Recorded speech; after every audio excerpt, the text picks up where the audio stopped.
हमारा बायो का next chapter है खोज और टीके। इसमें पहला नंबर क्वेश्चन है 471। निम्नलिखित में से कौन सी 1952 में विकसित एक निष्क्रिय हाथ पोलियो वैक्सीन है?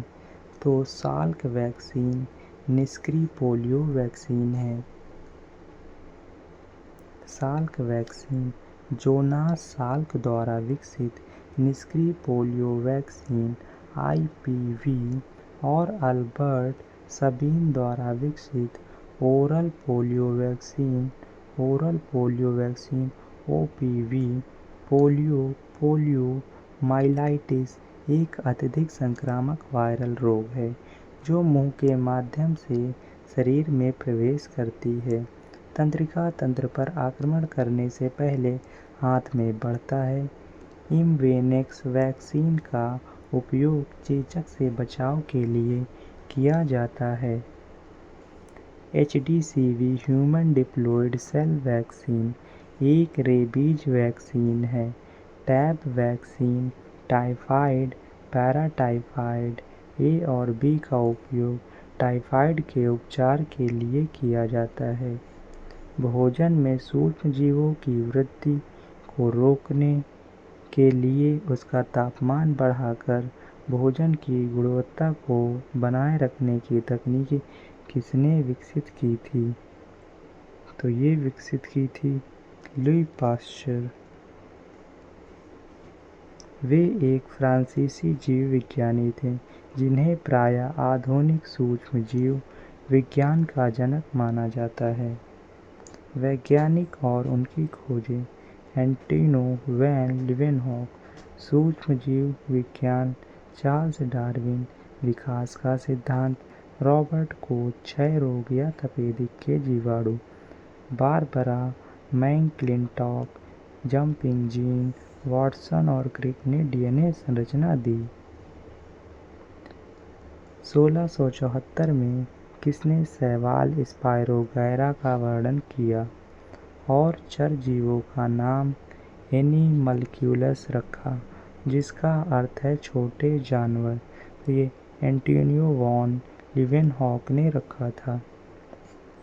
एंटोनियो वॉन लीeuwenhoek डच के वैज्ञानिक थे।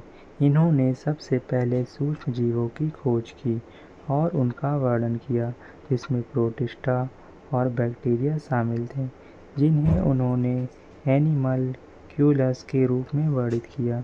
जेम्स वाटसन, फ्रांसिस क्रिक और मॉरिस लिंकसन ने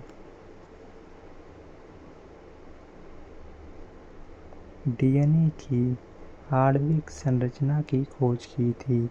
रॉबर्ट रेमक फंगल त्वचा संक्रमण पर सफल शोध करने वाले प्रथम वैज्ञानिक थे।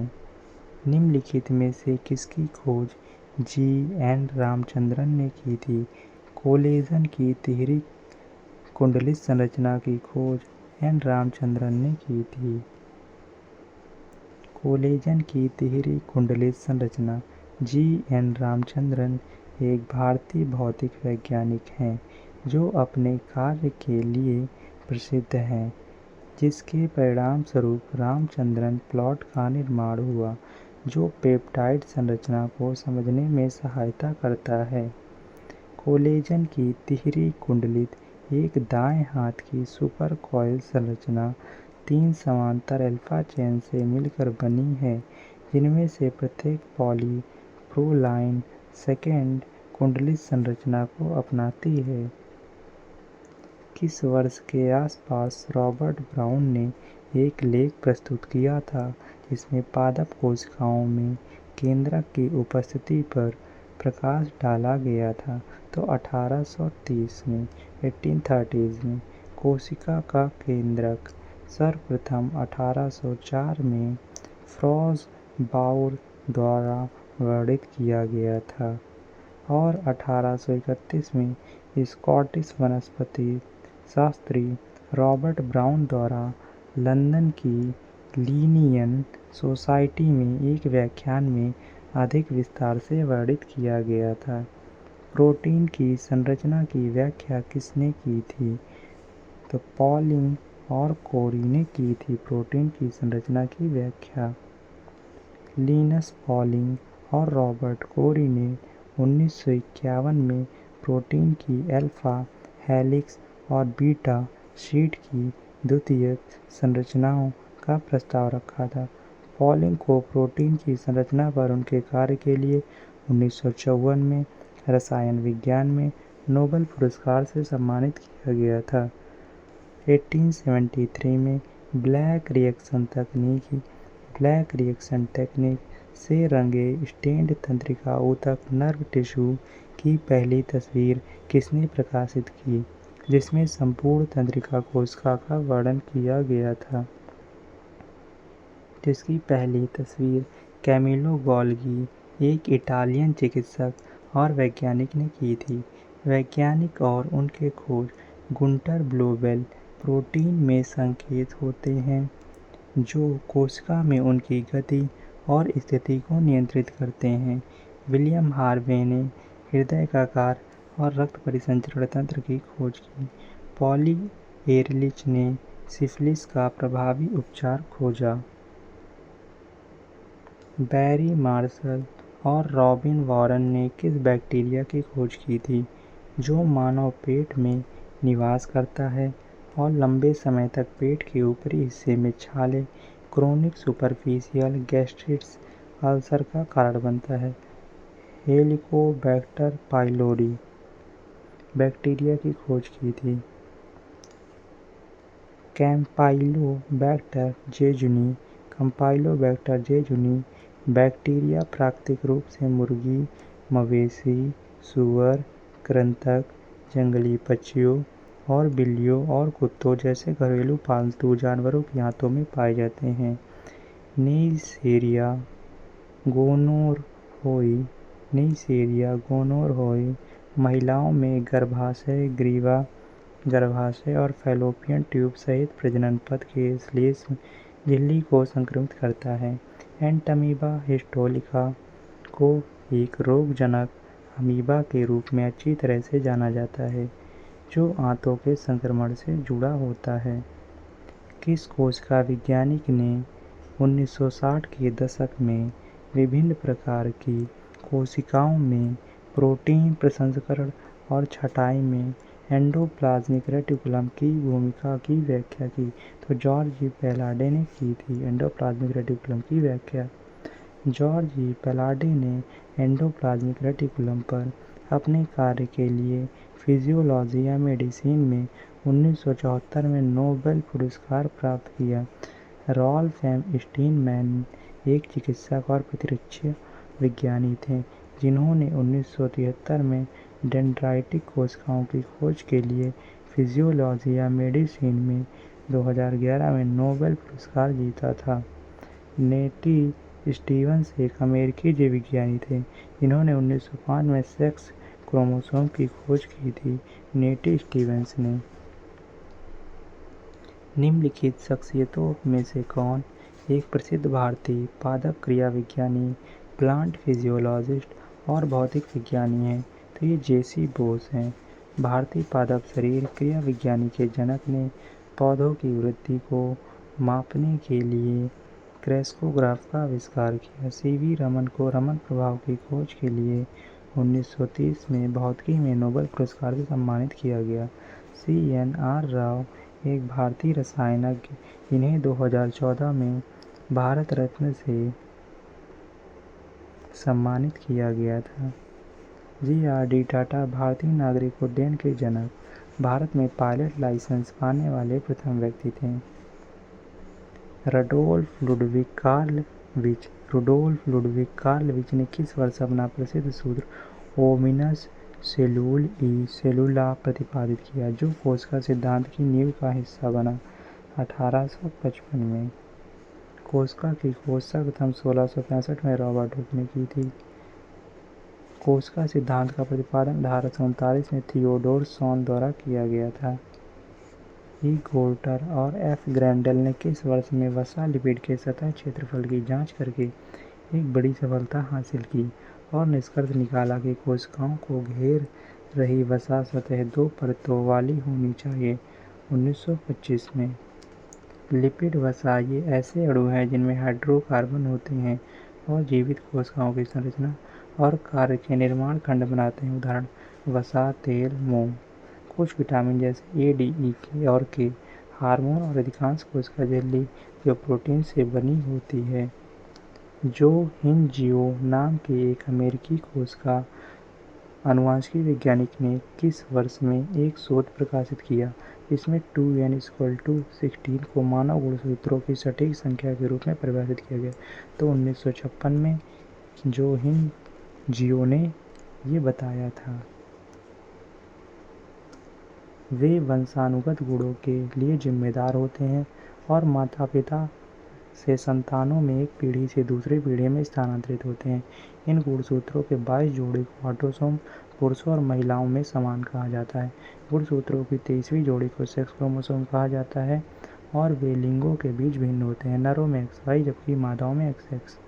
क्रोमोसोम की यह अनूठी संरचना डीएनए को हिस्टोन प्रोटीन के साथ घनिष्ठ रूप से पैक करती है ताकि यह कोशिका के अंदर फिट हो सके।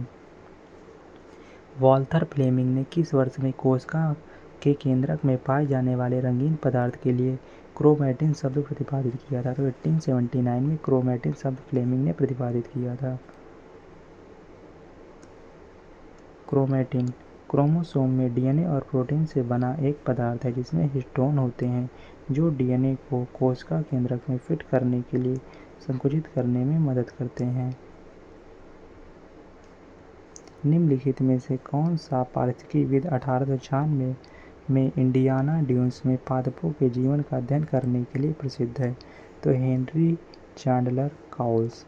हेनरी चैंडलर काउल्स अमेरिकी वनस्पति शास्त्री और पारिस्थितिकी विज्ञानी जिन्होंने पादप समुदायों के प्रारंभिक अध्ययन को प्रभावित किया। जी. एवलिन हंचिसन अमेरिकी प्राणी विज्ञानी मीठे जल की झीलों के पारिस्थितिकी अध्ययन के लिए जाने जाते हैं। एल्डो लियोपोल्ड अमेरिकी पर्यावरणविद जिनकी पुस्तक अ सैंड काउंटी एल्मेनेक है।